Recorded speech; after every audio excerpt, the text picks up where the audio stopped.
Ang bilis! Wow! Kasi ito sa headboard nagsimula. And then, mamay-turn niyo yung susok-sok. Marami kang mag-isin yung magsuk-sok. Siya. Si Sunlight po. Si Sunlight po.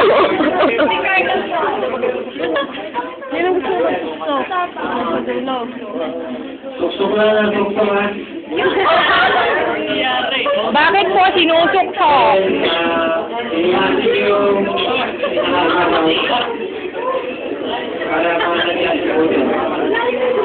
Then yung next is second shift. Yung second shift dapat wrong side up. Ay, hindi ayos. Hindi ayos to. May ayusin pa yan. Hindi, yung bedpad. Ayusin pa nga yan. Nasaan, paano kayo maayos? Susok pa kaya to. Parang hindi ka nakikita. Ayun kaya. Kaya ang galing. Siya? Sa headboard talaga susunod. And then is yung blanket.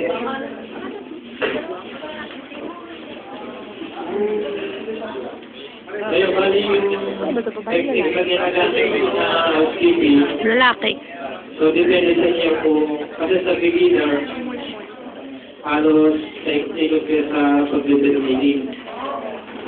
Sila sa one side. Sanay sila, may discarte sila. Pero, yung pangalabasan naman nun is, ganun, simple. Dafe.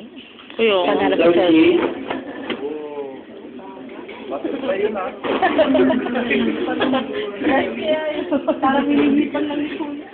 Kaya nga. Diba? Doon sinuksok. susuksok nyo ulit yung tool sheet, papasok Ba't gano'n ang iba, may? ilong ng blanket. Ano? Sa konti. Talagang kailangan ipagpasok, ihimasin. Tama. Paano kaya? Sabi niya, pagpasok, ihimasin. Nangihimas na po. Is yung second sheet, then 2 times na siyang i-tukot. Sorry mong natutunan niya na. Standard nila yan. Iba yung sa atin. Ano lang tayo dito, masuksok lang tayo. Okay. Masyadong wholesome, ano? Hey, masuksok. Kasi na-smoothen nyo din, kasama nyo.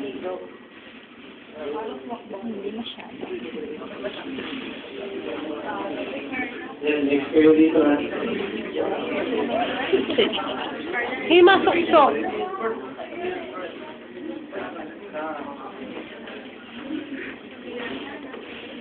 Pero mas madali kung bedpad lang, ano po. Sabi sa'yo, ayusin pa yung bedpad eh. Kulang lang siya, no? Kaya pala naubos ang oras ko, may ikot-ikot. Ganun pala yung technique.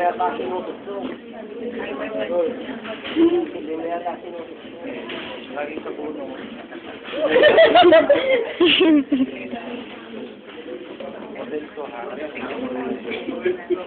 Ito, kami, isa-isa yung hinilain. Then, susuksok nyo ulit. Then, ito yung kakapin. Then, may tinatawag kami yung mitering. May sukat sa miter, yung envelope at saka hospital. Yan po, ano po yan? Ito po sa akin, Hospital. hospital. Katulad ng sa atin. Hospital. Paano po yung envelope?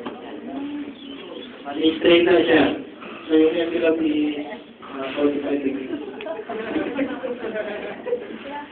Ayan, then itatama yung isa-isa. Bakit po minamahit? Oo nga. Sayang ano, dapat nauna muna yung bago yung assignment natin. Tama. Ayun, kasi yung yan, hindi na sila sa ikot-ikot. So, bawat area na sila, then, yan. Basta.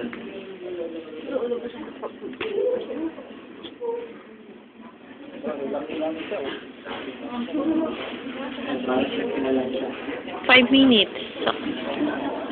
Ito, yun, wala pong 5 minutes.